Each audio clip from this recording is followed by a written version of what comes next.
Hi friends, welcome to my YouTube channel Shreyaksha YouTubes. ఈరోజు వీడియోలో ఒకప్పటి పాలమూరు జిల్లా, ప్రస్తుతం రంగారెడ్డి జిల్లా నుంచి మొదటిసారిగా డిఎస్సి మిస్ అయ్యి 2017లో డిఎస్సి మిస్ అయ్యి 2024 వరకు ఎన్నో వ్యయ ప్రయాసాలు చేసుకుంటూ ఆర్థికంగా ఇబ్బందులు పడుతూ ఒక పేద కుటుంబం నుంచి రంగారెడ్డి జిల్లా టాపర్, ఎస్జిటి జిల్లా టాపర్, రంగారెడ్డి ఎస్జిటి జిల్లా టాపర్ అయినటువంటి శ్రీ చెన్నయ్య గారు మనతో ఉన్నారు. వారి యొక్క కష్టము మరియు వారు చదివిన విధానాలు ఏంటిదనేది ఈ యొక్క సక్సెస్ స్టోరీలో భాగంగా అతన్ని మనం ఇంటర్వ్యూ చేయబోతున్నాము. మరి ఈ సక్సెస్ స్టోరీలో భాగంగా ఎవరైతే కాంపిటేటివ్ గ్రూప్స్ కానీ లేదంటే constable, SGT, school assistant, SI ఏ జాబ్కు ప్రిపేర్ అవుతున్న వాళ్ళైనా సరే వాళ్ళకు ఎలా ప్రిపేర్ అవ్వాలి ఏమిటి అనేది మన చెన్నయ్య గారి సక్సెస్ స్టోరీ ద్వారా తెలుసుకుందామండి. ఈ వీడియోను చివరి వరకు చూడండి. చివరి వరకు చూస్తే పూర్తిగా మీకు సమాచారము లభిస్తుంది. ఈ వీడియోను ఎండ్ వరకు చూసి మీరు కూడా కాంపిటేటివ్ వాటిలో సక్సెస్ అవుతారని కోరుకుంటాను. ఇప్పుడు మన వీడియో స్టార్ట్ చేద్దాం. చెన్నయ్య గారు నమస్తే. నమస్తే. చెప్పండి సార్, మీది ఇది ఫస్ట్ అటెంప్ట్ జాబ్, మరి ఎట్లా? రెండోసారి 17 DSC ఫస్ట్ అటెంప్ట్, అది మిస్ అయింది. ఇప్పుడు సెకండ్ అటెంప్ట్. 17 DSC లో మీకు మిస్ అయింది. సెకండ్ అటెంప్ట్ లో సెకండ్. కోచింగ్ తీసుకున్నారా సార్ ఎప్పుడైనా? ఫస్ట్ అటెంప్ట్ అప్పుడు కానీ సెకండ్ అటెంప్ట్ అప్పుడు కానీ? డైట్ 15 అయిపోయిన తర్వాత 15 నవంబర్ అట్లా డిఎస్సి కోచింగ్కి వెళ్ళాను. 10 DSC. 17 DSC కోసం మాత్రం తీసుకోవడం జరిగింది. కోచింగ్ తీసుకోవడం. ఈ మొన్న 24 DSC కోచింగ్ తీసుకోలేదు. టెట్ మార్క్స్ ఏమన్నాయి సార్? టెట్ లో మార్క్స్ ఏమన్నాయి మీకు? టెట్ మొన్న లాస్ట్ టెట్ లో వచ్చేసి 135 వచ్చింది. 135. చెప్పండి సార్, మీది సెకండ్ అటెంప్ట్ అని అంటున్నారు కదా, మరి ఫస్ట్ అటెంప్ట్ మిస్ అయింది. ఫస్ట్ అటెంప్ట్ అని అంటే అప్పుడు 2017లో వచ్చింది, ఇది డిఎస్సి నోటిఫికేషన్ 17లో వచ్చింది, 18లో ఎగ్జామ్స్ ఉండే. మరి 18 నుంచి 2024 వరకు మామూలుగా ఒక 6-7 ఇయర్స్ గ్యాప్. ఆ గ్యాప్ లో మీరు ఏం చేశారు? మీరు ఫస్ట్ అటెంప్ట్ ఫెయిల్ అయినప్పుడు మీ ఫీలింగ్ ఏంది?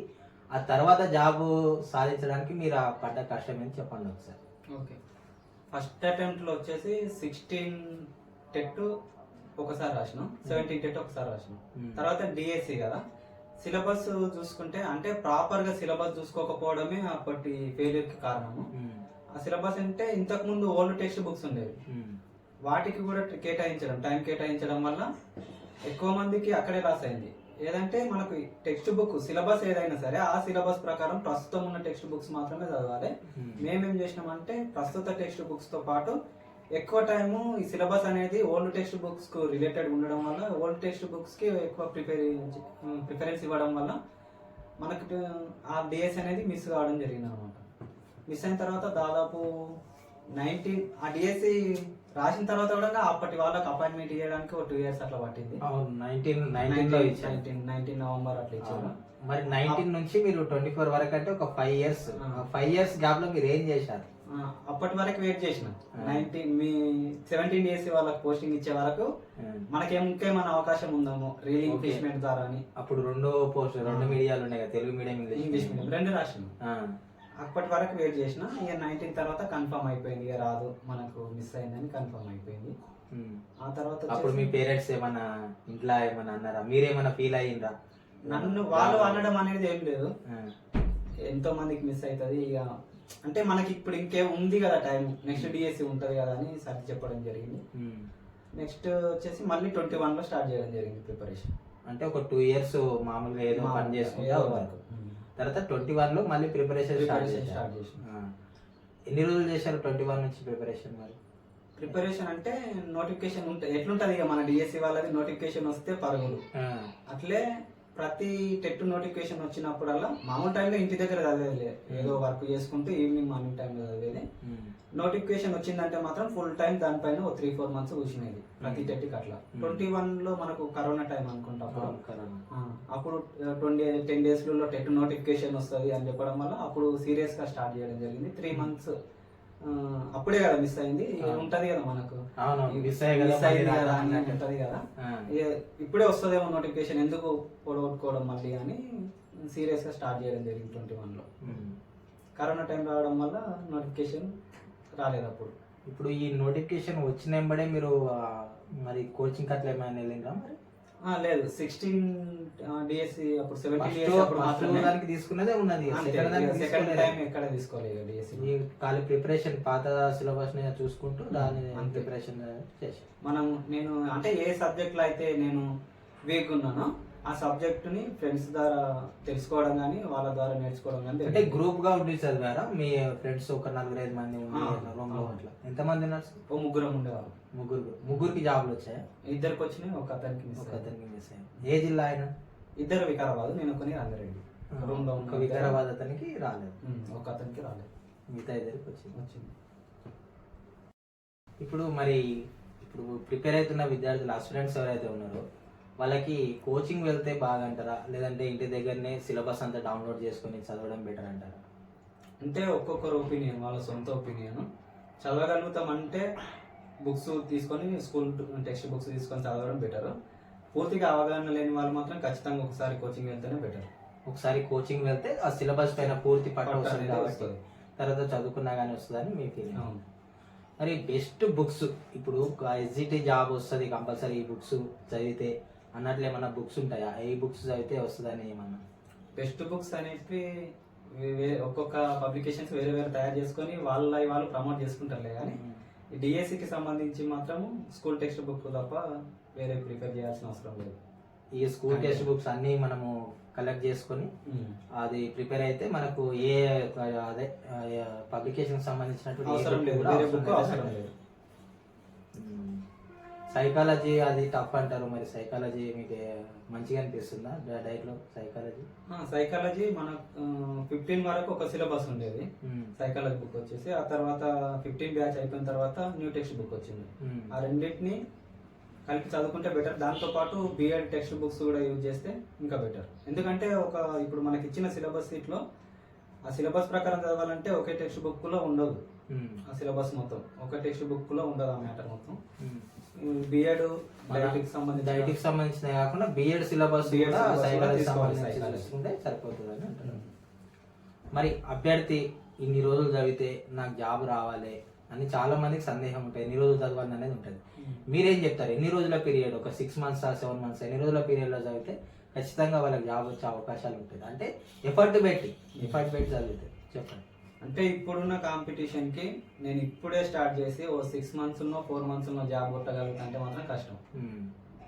ఎట్లుండాలంటే లాంగ్ టర్మ్ ఉండాలి. చదివినది కొద్దిగా అయినా సరే కొంచెం ఎక్కువ లాంగ్ టర్మ్ చదివితే అది మైండ్లోకి పీస్గా అంటే ఈజీగా వెళ్ళడం జరుగుతుంది. మనకు టెన్షన్స్ అని ఉండదు. ఇప్పుడు నోటిఫికేషన్ వచ్చిన తర్వాతనో వస్తుంది అనే మూమెంట్లో స్టార్ట్ చేస్తే మనకు చదవడం కంటే నోటిఫికేషన్ పైన ఎక్కువ దృష్టి ఉంటుంది. అంటే మనం రిజల్ట్ గురించి ఆలోచిస్తూ ప్రజెంట్ ప్రిపరేషన్ అనేది కరెక్ట్ సాగదు. నోటిఫికేషన్తో సంబంధం లేకుండా మన డైట్ అయిపోయిన వెంబడే స్టార్ట్ చేస్తే బెటర్. ఆ నోటిఫికేషన్ ఎప్పుడైనా రాని. అంటే మీ దృష్టిలో ఇప్పుడు అంటే నోటిఫికేషన్ వచ్చేంత వరకు సిలబస్ ను అతను ఒకసారి చదవాలి, లేదంటే రివిజన్ చేసి అయినా ఉండాలి, చదివి రివిజన్ చేసి ఉండాలని అంటారు. ఖచ్చితంగా చదవాలి. రివిజన్స్ ఎన్ని టైమ్స్ వీలైతే అన్ని టైమ్స్ చదవాలి ఖచ్చితంగా, అంతే. ఎందుకంటే చాలా మంది ఏం చేస్తారంటే నోటిఫికేషన్ రాలేదు కదా వచ్చినాక చూసుకుందాంలే అన్నట్టు కొంచెం లేట్ చేసేసరికి ఆ నోటిఫికేషన్ వచ్చిన తర్వాత ఇబ్బందులు పడే అవకాశాలు ఉంటాయి కదా. నోటిఫికేషన్ వచ్చిన తర్వాత ఫుల్ టర్మ్ దానికే కేటాయిస్తే పర్లేదు, కానీ నోటిఫికేషన్ రాకముందు కూడా వీలైనప్పుడల్లా టైం దొరికినప్పుడు మార్నింగ్ కానీ ఈవినింగ్ కానీ కనీసం 2 hours అట్లా. ఎందుకంటే కొద్దిగా గ్యాప్ ఇచ్చినా మర్చిపోతాం మనం చదివింది. ఆ చదివింది ఎప్పటికీ గుర్తుండాలంటే కంటిన్యూ చేస్తుండాలి. కన్సిస్టెన్సీ అనేది ఖచ్చితంగా ఉండాలి ప్రిపరేషన్. మరి ఇప్పుడు జాబ్ అనేది ఎక్కడ చేస్తున్నారు? ఏ మండల్, ఏ స్కూల్లో చేస్తున్నారు? ప్రజెంట్ మా మండలే, మా విలేజ్ నుంచి 4 kilometers ఎంపీపీఎస్ వీరన్నపేటలో చేస్తున్నాం. వచ్చిందామని ఫస్ట్ శాలరీ కానీ అట్లా మీకు వచ్చిందా? వచ్చింది. ఏమనిపించింది మీకు ఫస్ట్ శాలరీ అసలు మీ అకౌంట్ లో క్రెడిట్ గా అవ్వగానే? అంటే ప్రిపరేషన్ ఉన్నప్పుడు ప్రతి రూపాయికి ఎంత ఇబ్బందో తెలుసు. మీరు కూడా ప్రిపేర్ అయ్యారు కాబట్టి అప్పుడు ఎంత ఇబ్బందులు ఉంటాయో మనకు ప్రిపరేషన్ టైంలో తెలుసు. ఫస్ట్ శాలరీ అంటే మన అకౌంట్ లో కూడా ఇంత ఉంది అని మస్తు హ్యాపీ అనిపించింది. ఏం చేశారు? చాలా మంది ఫస్ట్ శాలరీ తీసుకెళ్లి హుండీలు వేయడం కానీ, కొంచెం పేరెంట్స్ కి ఇవ్వడం కానీ, లేదంటే ఇంకెవరైనా దాన ధర్మాలు చేయడం కానీ అట్లా చేస్తుంటారు కదా. మరి మీరు ఫస్ట్ శాలరీతో ఏం చేశారు? ఏం లేదు, ఇంట్లోకి ఇవ్వడం, పేరెంట్స్కి ఇవ్వడం. పేరెంట్స్కి ఇచ్చే మీకంటూ ఏమి గోల్స్ లక్ష్యాలు ఏం పెట్టుకోలేదు, పేరెంట్స్కి ఇవ్వడం అంతేనా? మరి ఏం చెప్తారు ఇప్పుడు ఆస్పిరెంట్స్కి? నేను సీరియస్ ఆస్పిరెంట్ని, నాకు ఖచ్చితంగా జాబ్ రావాలి సార్ అని ఒక వ్యక్తి మిమ్మల్ని అడిగిన అనుకుని వచ్చి అతనికి ఏం చెప్పగలుగుతారు మీరు? జాబ్ రావాలి కంపల్సరీ అని కోరుకున్న వ్యక్తికి మీరు ఏం చెప్తారు? ఎలా ప్రిపేర్ అవ్వమని చెప్తారు సార్? చెప్పండి. ప్రిపరేషన్ అంటే టెక్స్ట్ బుక్ వచ్చేసి 3rd నుంచి 8th వరకు ఖచ్చితంగా ఏ లెసన్ వదిలిపెట్టకుండా ఖచ్చితంగా అన్ని బుక్స్ చదవాలి, ఇంక్లూడింగ్ ఇంగ్లీష్ కూడా ప్రిపేర్ కావాలి. మనకి ఇంగ్లీష్లో వచ్చేసి వొకాబులరీ ఇలాంటివి అన్నిటివి యూజ్ అవుతాయి, సినోనిమ్స్ యాంటోనిమ్స్ అనేటివి. టెక్స్ట్ బుక్స్ అనేటివి కంపల్సరీ. మనం చదువుతుంటే ఏమవుతుందంటే పక్కనున్న ఫ్రెండ్స్ కానీ వేరే వేరే ఫ్రెండ్స్ చదువుతుంటారు కదా, వేరే వేరే పబ్లికేషన్స్ యూజ్ చేస్తుంటారు. అలాంటి టైంలో మనకు కూడా అనిపిస్తుంది, అరే అతను అది చదువుతుండు కదా, దాంట్లో నుంచి వస్తాయేమో దీంట్లో నుంచి వస్తాయేమో అని అనిపిస్తుంది. కానీ టెక్స్ట్ బుక్ అనేది మ్యాండేటరీ. ఎవరెన్ని పబ్లికేషన్స్ ప్రిపేర్ చేసినా టెక్స్ట్ బుక్ చదివితే మాత్రమే క్వశ్చన్ ఏ విధంగా వచ్చినా మనం చేయగలుగుతాం. ఇప్పుడు మామూలుగా ఏవి పబ్లికేషన్స్ లో ఏమంటాయంటే డైరెక్ట్ పాయింట్స్ ఉంటాయి. మన టెక్స్ట్ బుక్ లో వచ్చేసి మనకు బిట్స్ పటాల నుంచి వచ్చే అవకాశం కూడా ఉంటుంది అన్నమాట. ఖచ్చితంగా సొంతంగా నోట్స్ ప్రిపేర్ చేసుకున్నా కూడా ఎక్కువ సార్లు బుక్స్ చదవమని ప్రిపేర్ చేస్తాను. ఒకవేళ లాస్ట్ టైంలో మనకు టైం సరిపోకపోతే క్విక్ రివిజన్ కి మాత్రమే నోట్స్ యూజ్ చేసుకోవాలి. కానీ ఆ రివిజన్ వరకు మాత్రం చివరి వరకు టెక్స్ట్ బుక్స్ చదివిందే చదవడం అంతే. చివరి వరకు టెక్స్ట్ బుక్స్ చదవడం. 8th వరకు సరిపోతుందా, లేదంటే 10th క్లాస్ బుక్స్ వరకు చదవాలంటారా? డిఎస్సికి సంబంధించి, టెట్ కాకుండా డిఎస్సి అని కాదు, టెట్ కూడా 9th 10th చదవాల్సి వస్తుంది. 9th. ఇప్పుడు ఫర్ ఎగ్జాంపుల్ బయాలజీ ఉంది, మనకు ఆర్గానిక్ సిస్టమ్స్ ఉంటాయి 5. వాటి గురించి మనకు 8th వరకు ఎక్కడ లేదు, 10th లోనే ఉంది. కానీ 10th క్లాస్ బుక్ ఖచ్చితంగా చదవాల్సి వస్తుంది. అంటే 9th 10th మొన్న డిఎస్సిలో ఏమందంటే డిఎస్సికి అడగకపోయినా అంతకుముందు టెట్కు మాత్రం 10th వరకు అడిగిండు. అంటే మనకు 3rd క్లాస్ నుంచి 10th క్లాస్ వరకు ఆల్ సబ్జెక్ట్స్ హిందీ తప్ప మిగతా అన్ని సబ్జెక్టులు ఎన్ని సార్లు చదివితే అంత పర్ఫెక్ట్ అవుతాం అనేది. 8th వరకు మాత్రం కన్ఫర్మ్ గా ఖచ్చితంగా ఏది అడిగినా చెప్పేటట్టు ఉండాలి, అట్లా ప్రిపేర్ కావాలి. ఆ 8th వరకు ఉన్నటువంటి టాపిక్స్ ని, రిలేటెడ్ టాపిక్స్ ఏమైనా ఉంటాయి కదా, ఖచ్చితంగా రిలేటెడ్ టాపిక్స్ 10th వరకు ఉంటాయి కదా, వాటిని మాత్రం చదువుకోవాలి. చెప్పండి, మీకు ఫస్ట్ రిజల్ట్ వచ్చినప్పుడు మీ ఫీలింగ్ కానీ మీ ఫ్యామిలీ ఫీలింగ్ కానీ ఎలా ఉంది? ఫస్ట్ ఆఫ్ ఆల్ ఏంటంటే ఇంతకుముందు ఏ జాబ్ చేయలేము కాబట్టి ఇదే ఫస్ట్ టైం కాబట్టి రిజల్ట్ కూడా ఫ్యామిలీ హ్యాపీ, నేను కూడా హ్యాపీ. ముందుగా ఎవరికంటే నేను రిజల్ట్ షేర్ చేసింది అమ్మ నాన్నకే. చాలా హ్యాపీగా ఫీల్ అయ్యాను. ఇన్ని రోజులు పడ్డ కష్టానికి మంచి ఫలితం దక్కిందని హ్యాపీగా ఫీల్ అయ్యారు. అయితే రిజల్ట్ వచ్చిందని మీరే తెలుసుకొని మీరే చూసారా, లేకపోతే మీ ఫ్రెండ్స్ ఎవరైనా చూసి అట్లా? డైరెక్ట్ ఫ్రెండ్ చూసాడు, యాదయ్య అని. ఆయన చూసి అంటే ఫోన్లో కాలేదు, సర్వర్ బిజీ రావడం వల్ల, తన దగ్గర సిస్టమ్ ఉండడం వల్ల చూసి చెప్పింది అన్నమాట. ఫస్ట్ ర్యాంక్ వచ్చింది ఇట్లా అని చెప్పింది. మీ ఫ్యామిలీ ఎట్లా ఫీల్ అయింది మరి? ఈ ర్యాంక్ ఫస్ట్ ర్యాంక్ వచ్చిందని చెప్పగానే మామూలుగా జాబ్ వస్తే చాలు అనే ఫ్యామిలీస్ ఉంటాయి కదా, మరి మీరు రంగారెడ్డి జిల్లాలోనే ఫస్ట్ ర్యాంక్ కాబట్టి అప్పుడు మీ ఫ్యామిలీ యొక్క ఫీలింగ్ ఎట్లుంది? అంటే వాళ్ళకి ర్యాంకులు ఇవన్నీ ఏం తెలియదు, ఎందుకంటే చదువుకోలేదు కాబట్టి జాబ్ వస్తే చాలు, అది కేటగిరీ ఎట్లనో లాగా కానీ సెటిల్ అయితే చాలు, జాబ్ వస్తే చాలు అనేది వాళ్ళ ఫీలింగ్ అంతే. ర్యాంకుల గురించి వాటి గురించి వాళ్ళకి అవగాహన ఉండదు. మరి మీ ఫీలింగ్ ఎట్లుంది? ఫస్ట్ ర్యాంక్ అని అంటే అది మామూలుగా చాలా మందికి ఉంటుంది ఫస్ట్ అని చెప్పి, ఫస్ట్ ర్యాంక్ అని తెలియగానే మీ ఫీలింగ్ ఎట్లా ఉంది? ఎట్లా అంటే నేను జాబ్ మాక్సిమం ఎట్లా ఉంటుంది, ప్రతి ఆస్పిరెంట్ కి జాబ్ వస్తే చాలు అన్నట్టే ఉంటుంది. నాకు టెట్ స్కోర్ పెరిగిన తర్వాత అప్పుడు కన్ఫర్మ్ అయింది, అంటే జాబ్ వస్తుందని అంతకు ముందే తెలుసు, ప్రిపరేషన్ లాంగ్ టర్మ్ ఉన్నాం కాబట్టి. టెట్ మార్క్స్ స్కోర్ అయిన తర్వాత ఓకే పర్లేదు, మనం కూడా ఒక టాప్ లో ఉంటామని అనుకున్నా. కానీ ముందుగానే రావచ్చు ఫస్ట్ ఆర్ సెకండ్ అని నేను అనుకోలేదు. టాప్ 10 లో కానీ టాప్ 5 లో కానీ ఉండొచ్చు టెట్ మార్క్స్ వల్ల. ఇంకా కొంచెం చదివితే డిఎస్సి లో పెరిగి టాప్ 5 లో కానీ టాప్ 10 లో కానీ ఉండొచ్చు అని అనుకున్నాను. మరి మిమ్మల్ని ఇంతగా చదివిస్తున్నారు కదా మీ ఫ్యామిలీ మెంబర్స్, వాళ్ళు ఎడ్యుకేటెడ్ ఫ్యామిలీయా, వెల్ సెటిల్డా, ఎలా అండి? లేదు, లేబర్ వర్కర్స్, రోజు పని చేసుకుంటే వెళ్ళడం అంతే. మన సొంత పొలం కానీ సొంత పొలం లాంటివి ఏం లేదు, ఖాళీ కష్టార్జితం లేబర్ పని మీదనే మిమ్మల్ని చదివించండి. మరి ఇక్కడ మీ ఎడ్యుకేషన్ అంతా ఎక్కడ జరిగింది సార్? ప్రైమరీ స్కూల్ వచ్చేసి మేము ప్రస్తుతం నివసిస్తున్న గ్రామమే ఎల్కగూడెం 5th వరకు గవర్నమెంట్ స్కూల్. ఇది తర్వాత హై స్కూల్ వచ్చేసి జెడ్పిహెచ్ఎస్ ఇంద్రానగర్ 3 kilometers అవుతుంది మీ ఊరు నుంచి. మా ఊరు నుంచి. ఇంటర్మీడియట్ వచ్చేసి మొగిలిగిద్ద గవర్నమెంట్ జూనియర్ కాలేజ్. ఇంటర్మీడియట్ తర్వాత డైట్ చేసావా? డైట్. డిగ్రీ చేసిన తర్వాత డైట్ చేసావా? లేదు, ఇంటర్మీడియట్ తర్వాతనే డైట్ ఎంట్రన్స్ రాసి డైట్ వేయడం. అయితే మరి మీరు డైట్ చేయాలని మీకు ఎలా అనిపించింది? ఎవరైనా చెప్పారా లేకపోతే ఎవరైనా ఫ్రెండ్స్ సలహానా, రిలేటివ్స్ సలహానా? అది డైట్ అసలు ఎందుకు చేశారు? హై స్కూల్లో ఉన్న టీచర్స్ సలహా ప్రకారం చేయడం జరిగింది. మీ సారా? మీ స్కూల్ సారా? మా హై స్కూల్లో మాకు బయాలజీ చెప్పిన సార్. ఇంటర్ తర్వాత అంటే సార్కి చెప్పేది టీచర్ అనే ప్రొఫెషన్ ఇష్టం సార్ అంటే చెప్పడం వల్ల టీచర్ ప్రొఫెషన్ ఇష్టం కాబట్టి డైట్ చేస్తే తొందరగా జాబ్ వచ్చే అవకాశం ఉంటుంది, తర్వాత బీఎడ్ చేసుకొని తర్వాత చేసుకున్నాం, కానీ ప్రస్తుతం అయితే డైట్ చేయని చెప్పడం జరిగింది, సజెస్ట్ చేయడం జరిగింది. ఎక్కడ చేశారు సార్ మరి డైట్? ఎక్కడ చేశారు డైట్ వచ్చేసి ప్రజెంట్ వికారాబాద్ జిల్లా పరిగిలో పల్లెలు కాలేజ్ అని. అయితే మీకు 17 years లో మిస్ అయింది కదా సార్? అవును. ఇప్పుడు మిస్ అయినప్పుడు 19లో పోస్టింగ్ వచ్చింది, ఓకే. మీ ఫ్రెండ్స్కి డైట్ ఫ్రెండ్స్కి చాలా మందికి వచ్చింటుంది. అవును, వచ్చింది. వచ్చినప్పుడు వాళ్ళు జాబ్కి వెళ్తుంటే కానీ వాళ్ళు అట్లా జాబ్కి వెళ్తున్నప్పుడు మీ ఫీలింగ్ ఎట్లా ఉంది? మీ స్ట్రగుల్ ఎట్లా ఉంది అప్పుడు? ఉంటది కదా, ఇక మనతో పాటు 2 years తర్వాత ట్రావెల్ చేసి మాక్సిమం 4 years అట్లా ట్రావెల్ చేశారు.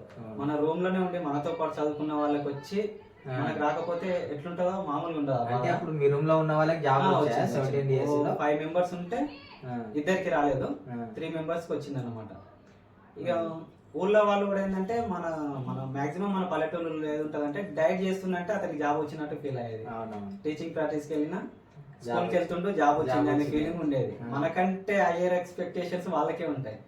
మిస్ అయిన తర్వాత ఏమైందంటే ఊళ్ళో ఎవరు చదువుకుందామన్నా కాలేజ్కి వెళ్ళకపోతే అబ్బాయి చదివింది కదా, ఖాళీగానే ఉండు కదా, మీరు చదివి ఏం చేస్తారు అంటే వాళ్ళని మోటివేట్ చేసేది పోయి వాళ్ళని డిసప్పాయింట్ చేయడం, ఇలాంటివి చాలా జరిగినాయి. ముందరనే వాడంతా చదివిండి ఏం చేస్తుండు, మీరేం జాబ్ రాలేదు కదా. అది ప్రతి ఊళ్ళలో కామన్ గా ఉంటదండి. అంటే ఇన్స్పిరేషన్ గా తీసుకోరు చాలా మంది, ఎందుకంటే చదివిండు కదా, కష్టపడ్డాడు కదా, అనుకోకుండా మిస్ అయిందని ఎవరు తీసుకోరు. వాడు చదివి అట్లా చేసిండు, నువ్వేం అంటే జనాలకి ఏముంటారు అంటే మిస్ అయింది ఒకటే చూస్తారు, అవన్నీ ఉండవు. ఇక వచ్చిందా రాలేదా అంతే, నీకు ఎట్లా వచ్చింది కేటగిరీ ఏదన్నా సంబంధం లేదు.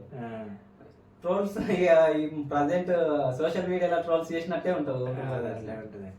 మీకు 17లో మిస్ అయింది డిఎస్సి, 17 నుంచి మరి 24 వరకు అంటే ఒక 7 years అలాగా. అప్పుడు మీ పేరెంట్స్ కూడా పూర్ అంటున్నారు కాబట్టి మీకు ఫైనాన్షియల్గా ఎవరైనా హెల్ప్ చేశారా, లేదంటే మీరే ఏదన్నా పని చేసుకుంటూ మీ ప్రిపరేషన్ కొనసాగించారు? ప్రిపరేషన్ స్టార్ట్ చేసినప్పుడు ఎక్స్ట్రా వేరే వర్క్స్ అనేవి ఏం పెట్టుకోవద్దు. సిన్సియర్గా స్టార్ట్ చేసినప్పుడు మీకు ఆర్థికంగా ఎలా మీకు ఆర్థికంగా అంటే ఫ్యామిలీ సపోర్ట్ అయితే ఖచ్చితంగా ఉంటుంది. ఫ్యామిలీ సపోర్ట్ ఉండే కానీ వాళ్ళు ఇచ్చే మనీ అనేది సరిపోకపోయేది కాదు. డైరెక్ట్ ఫ్రెండ్స్ 3 members వాళ్ళు తల ఇన్ వేసుకొని మంత్లీ సెండ్ చేసేవాళ్ళం అనమాట. పర్లేదు చదువు నోటిఫికేషన్ ఉంది కదా అని పంపేవాళ్ళం. మీ డైట్ ఫ్రెండ్స్ వాళ్ళకి జాబ్ వచ్చిందా? జాబ్ వచ్చింది, 17 years లో జాబ్ వచ్చింది. వాళ్ళకి జాబ్ ఉంది కాబట్టి వాళ్ళ ముగ్గురు మళ్ళీ ఎంతో కొంత అమౌంట్ ఇస్తూ ప్రోత్సహించింది. ప్రతి మంత్ ఇంత అంటే 5 అట్లా అయితే 2-5 ఇంటి నుంచి 2-5 అక్కడ నుంచి అట్లా వచ్చేయన్నమాట. మీ friends DIET friends Nagaraju, Mallesh, Ramulu అని డైట్ క్లాస్మేట్స్. ఓకే, వాళ్ళు మీకు ఎవ్రీ మంత్ కొంత అమౌంట్ సెండ్ చేసేవారు. అంటే ముగ్గురుట్లో ఎవరో ఒకరు ప్రతి మంత్ సెండ్ చేసేవారు. మరి ఇప్పుడు చాలా మంది ఏం చేస్తున్నారు అంటే ఏదన్నా ఒక ఎగ్జామ్ రాస్తారు. ఇప్పుడు ఎస్జిటి ఒకసారి రాసింది అనుకోండి, రాకపోతే ఏం చేస్తారు, నాకు రాదులే అని చెప్పి వదిలేస్తారు. అటువంటి వాళ్ళకి మీరు ఏం చెప్పగలుగుతారు? వాళ్ళకి ఏం చెప్తారు అటువంటి వారికి? వదిలేయడం అంటే అతని అవసరం. ఇప్పుడు అతనికి అది తప్ప వేరే ఆప్షన్ బాగుంది అనుకుంటేనేమో వదిలేస్తాడు. అది తప్ప వేరేది ఏది లేదు, నాకు ఇదే ఇంపార్టెంట్ అనుకుంటే మాక్సిమం వదిలేయరు. అట్లా వదిలేయకుండా ఉండాలంటే కూడా మనకు ఒకటేసారి నోటిఫికేషన్ టైంలో చదవడం మాత్రం ఇబ్బంది. ఏదో వర్క్ చేసుకున్నా సరే కానీ ప్రిపరేషన్ అనేది కంటిన్యూగా ఉండాలన్నమాట. ప్రిపరేషన్ మాత్రం కంటిన్యూగా ఉండాలి. అంటే ఒకసారి ఓడిపోయినా కానీ కూడా తర్వాత సాధిస్తామనే నమ్మకం వాళ్ళలో ఉండాలి, ఖచ్చితంగా ఉండాలి. ఎందుకంటే ఇప్పుడు కొత్తది ఏది స్టార్ట్ చేసినా మళ్ళీ స్టార్టింగ్ నుంచి స్టార్ట్ చేయాలి కదా. ఆల్రెడీ మిస్ అయిందంటే కొద్దిగా దగ్గరకు వచ్చినాం మనం, ఆల్రెడీ ఎంతో కొంత నేర్చుకొని ఇంకొంచెం నేర్చుకుంటే మూవ్ అప్ గెటన్ కావచ్చు అనే ఉద్దేశం. నేర్చుకొని ఉన్నాం కాబట్టి ఏదో చిన్న చిన్న మిస్టేక్ వల్లనే అది మిస్ అయి ఉంటది. అదేదో మనంతకు మనం తెలుసుకొని దాని ఒక్కదాన్ని ఫుల్ఫిల్ చేస్తే సరిపోద్ది. ప్రిపరేషన్ ఆల్రెడీ ఉంది, మనం చేసిన మిస్టేక్స్ మళ్ళీ చేయకుండా జాగ్రత్త పడితే సరిపోతుంది. మళ్ళీ వేరే వర్క్ వేరే సైడ్ వెళ్ళాలంటే మళ్ళీ జీరో నుంచి స్టార్ట్ చేయడం అవుతుంది అన్నమాట.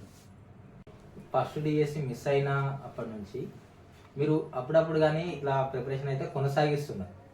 మీకు ఎప్పుడైనా ప్రిపరేషన్ ఆపేద్దాము, ఎందుకు ఇంత తిప్పలు, ఇంకెన్ని రోజులు చదవాలి, ఎంత ఖర్చు పెట్టుకోవాలని ఎప్పుడన్నా మీకు ఫీలింగ్ వచ్చిందా? ఈ ఫీలింగ్ అంటే 2 times అనిపించింది. ఎప్పుడంటే మామూలుగా నోటిఫికేషన్ వస్తుందని ముందరికి ప్రొలాంగ్ చేసినప్పుడు ఇంకెన్ని రోజులు చదవాలని, ఓకే, ఇంకోటి మధ్యలో హెల్త్ కండిషన్ బాగాలేనప్పుడు, ఈ 2 సందర్భాలలో అనిపించింది. ఎందుకంటే నేను హాస్పిటల్లో ఉండి డిశ్చార్జ్ అయిన రోజే డిఎస్సి నోటిఫికేషన్ వచ్చింది లాస్ట్ గవర్నమెంట్ లో. ఈసారి కూడా మిస్ అయింది లేకపోయింది నాకు అనుకున్నా. కాకపోతే కొత్త గవర్నమెంట్ ఫామ్ అయ్యి డిఎస్సి నోటిఫికేషన్ కొంచెం ముందరికి వెళ్ళడం వల్ల ప్రిపరేషన్ గట్టిగా స్టార్ట్ చేయడం జరిగింది. మీకు హెల్త్ ఇష్యూస్ కూడా వచ్చినాయా ప్రిపరేషన్ టైంలోనే?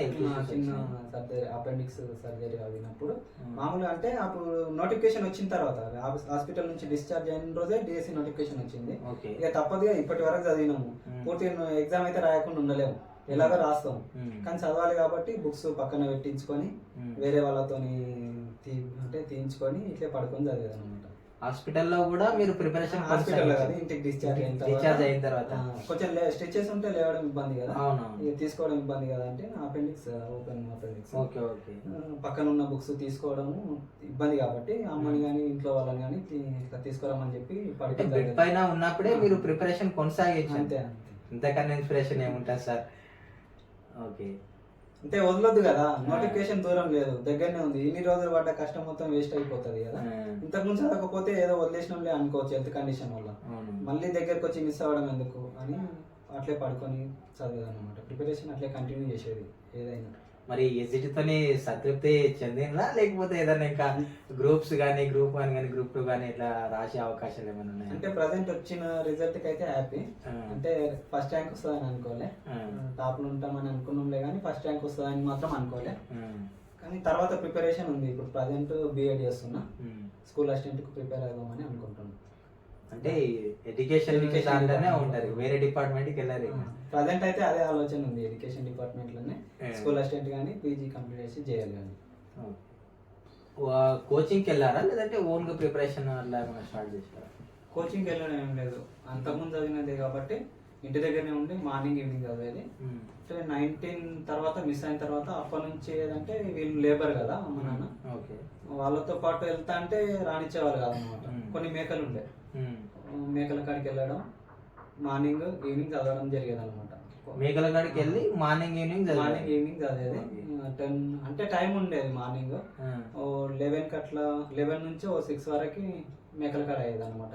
పొలాలంట 6 తర్వాత కొంచెం చదువుకోవడానికి టైం ఉండే, మార్నింగ్ టైంలో 10 వరకు అట్లా చదువుకోవడానికి టైం ఉంటుండే. మరి అప్పుడు మీరు మేకల గారికి వెళ్తున్నప్పుడు మీ ఫీలింగ్ ఎట్లుండే? డిఎస్సి వచ్చినంటే ఇట్లా చేయకుంటున్నా అట్లా మన ఫీల్ అయ్యారా? ఈ పని నేను చేయాల్సి వస్తుందని మీరు ఏమైనా ఫీల్ అయ్యిందా? చాలా, అంటే ఇష్టం ఉండదు. మన ఊళ్ళో ఎట్లుంటా అంటే పొలాల కాడికి వెళ్తే మేకలు మేపడానికి వెళ్తే ఘోరంగా వెళ్తాం, అంటే మనం ముఖం చూడకుండా తిట్టాల్సి వస్తుంది చేర్లో పడితే అని. వీళ్ళతో పాటు ఇంకోటి ఏంటంటే రిలేటివ్స్ కూడా ఉంటారు, అంటే మన ఇంట్లో వాళ్ళకంటే రిలేటివ్స్ కే ఎక్కువ బరువు అయిపోతాం, మనం భారం అయిపోతాం. వాళ్ళేమన్నా మిమ్మల్ని అనడం మేము చూపిస్తాం వర్క్, ఏదో వర్క్ చేసుకో మనం, ఎందుకు ఇంకా ఎన్ని రోజులు చదివిస్తారు, మీకు ఆసరాగా ఉంటాడు కదా బయట ఏదైనా వర్క్ చేసుకుంటే ప్రైవేట్ లో, మీకు ఏం తెలియకపోతే మేము చూసి పెడతాం, జాయిన్ చేయించండి, ఇలాంటివి చాలా ఉంటాయి రిలేటివ్స్.